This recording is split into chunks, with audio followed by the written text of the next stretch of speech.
Hi, I'm Old Sneelock. Welcome to another episode of Old Sneelock's Workshop.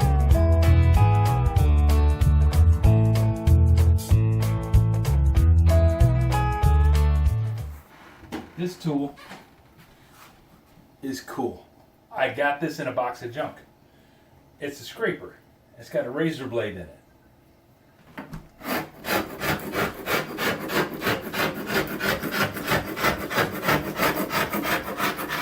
See that mastic coming off?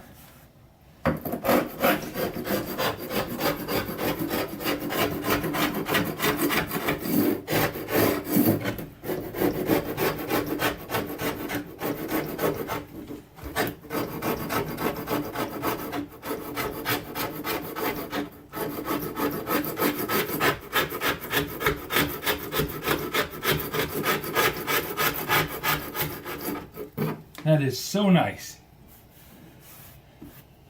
No sand or no dust. It's better than sanding because it's not dusty.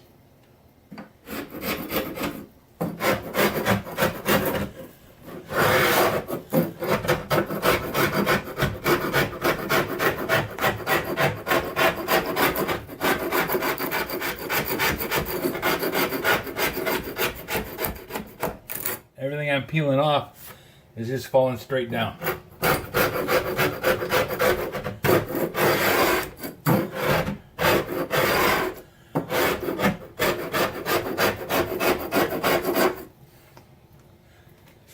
This is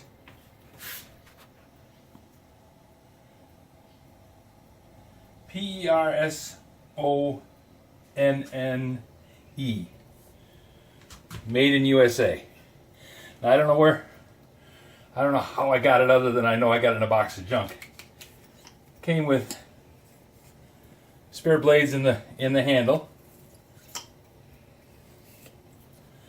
Works cool.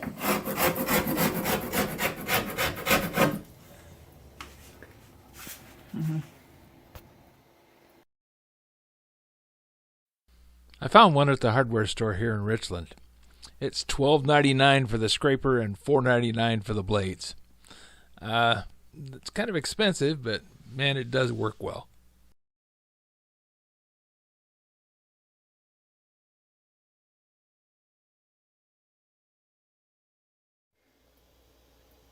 Plan for today is to take out this junction box and replace it with a 4-gang. That'll give me room to put in the 3 switches and an outlet. Put a GFCI outlet in there. And that should make it so that the switches work better, because these are old. They're probably original. They're pretty good grade, but they're very old. And they've been painted, and it's been a rough life for them. Put a GFCI outlet in there, because this is a bathroom and you have to have a GFCI outlet just for common sense. And that'll let people plug in hair dryers and toothbrush chargers and all kinds of things in the bathroom. Then after I do the junction box replacement, I'm going to put plasterboard into those holes and fill in where the medicine cabinet was. Take that light loose and rough out where I'm going to put the mirror. Mount the light just above where the mirror is going to be.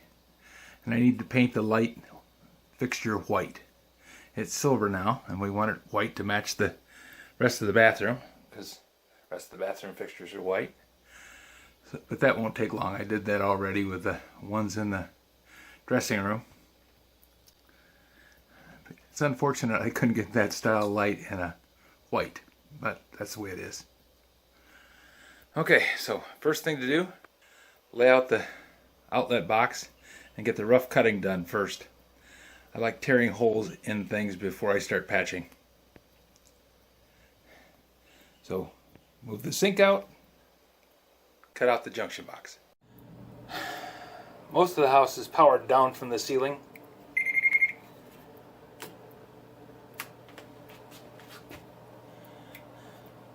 This one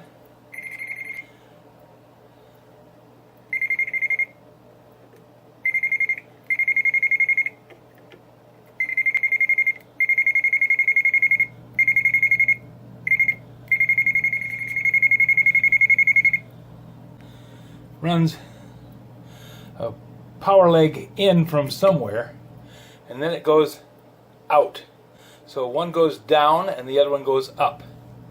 I don't know if they pulled power out of this to power something in the basement, or pulled power from the basement to power this. This is unusual if they did, because all the lights are in the ceiling. Normally it would drop a switch leg down and break it down here. So this was wired by a guy who had unique skills and methods, so who knows. These are definitely wires going up to the lights and fan. This one I don't know, but I see it in the basement. It's a silver colored wire, and it comes straight down out of this wall into the basement.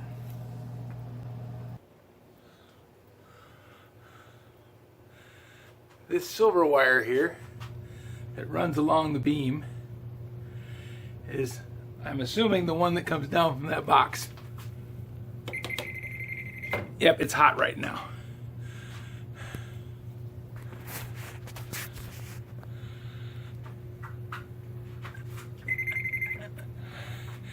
So I'm gonna shut off the breaker, which I know kills the power to that box. Then I'm gonna disconnect this wire up in the box and isolate it, and then try putting the power back on to see if I got power in this wire with it disconnected up in the junction box. That would be nice if that's how it works.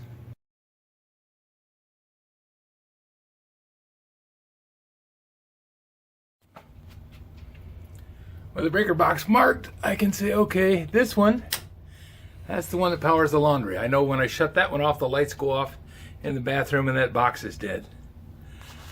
So now I'm going to go over and see if I got power in that leg going up. I shouldn't. And we'll see where we go. This is where the guy got me in trouble.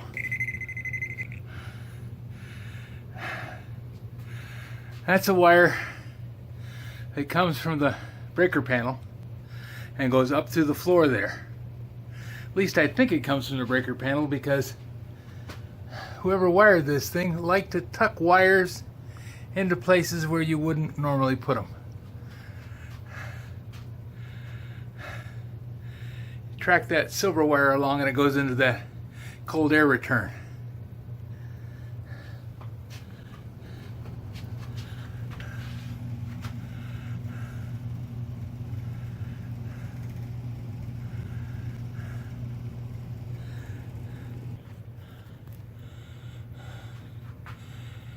Goes into that cold air return right there. And it looks like it comes out here and heads back to the power panel.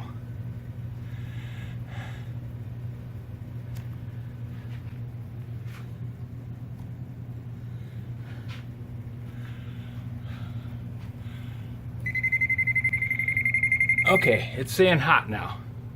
And I have the breaker on. I'm going to go turn the breaker back off. Okay, that breaker definitely kills it. Now let's see if it's still dead up in the box. Okay, I got it figured out. That's my incoming power. It was joined into where this red wire nut is on the wires. That was part of the bundle. And it fed all of these switches. And it runs a wire up into the attic that does something, and I don't know what it does, but it does something up in the attic, or something at least up in this wall. Who knows? This is the fan switch. This is the switch for the lights over the sink up there. And this is the switch for the ceiling light. So now I know what I got.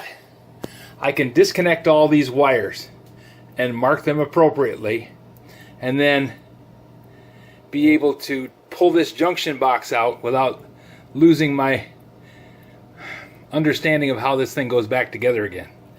Then I can cut out this 2x4 over here and fit my larger junction box in there so I can get a 4 gang on it, and I'll be good to go. Spend more time trying to figure out what to do than what the actual doing of it. At least I hope so. But, you know, it's time well spent, because once you understand it, then you can come back and make things work. If you just start cutting wires, you end up in trouble every time. These junction boxes with the clamps in the bottom are nice. They're nicer than having the connectors up inside the wall where you couldn't reach them. But once you get the box in place and get the wires clamped down, you'll never be able to get to them to take them out anyways without destroying everything around it. So it's kind of one thing and then another. Junction boxes with connectors are okay in a basement, open wall, open access, easy to work with. These are better in a wall. But they are kind of a pain in the butt to get the wires through. You want to do that before you put plasterboard on. This is the power leg into the box. And this one actually has a ground wire on it. And they carry the ground wire through.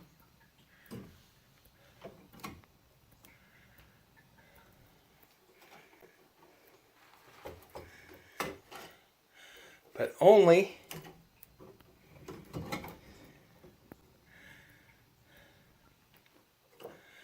to the F wire. And the F wire is just the ceiling light. They didn't ground anything else. When we're done, we'll have them all grounded, but at this point, I'm just glad that I've got a grounded wire coming up from the junction box, or from the breaker panel.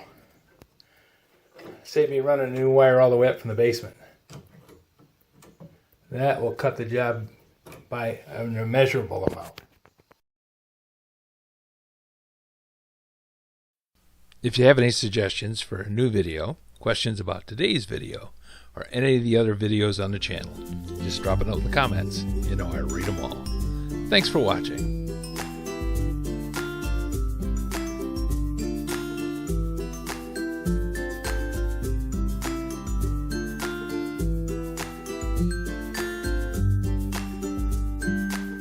This video is not to be viewed by anyone under the age of 13 in the U.S. or 16 in the European Union, without the express written permission of the parents or legal guardians of the underage person. Such written permission must be on file at the local government entity in charge of enforcing the rules and regulations established by the FTC. Anyone violating these terms is admitting by default that they hold harmless the owners and operators of this channel. Any and all questions should be addressed to your local branch of the FTC.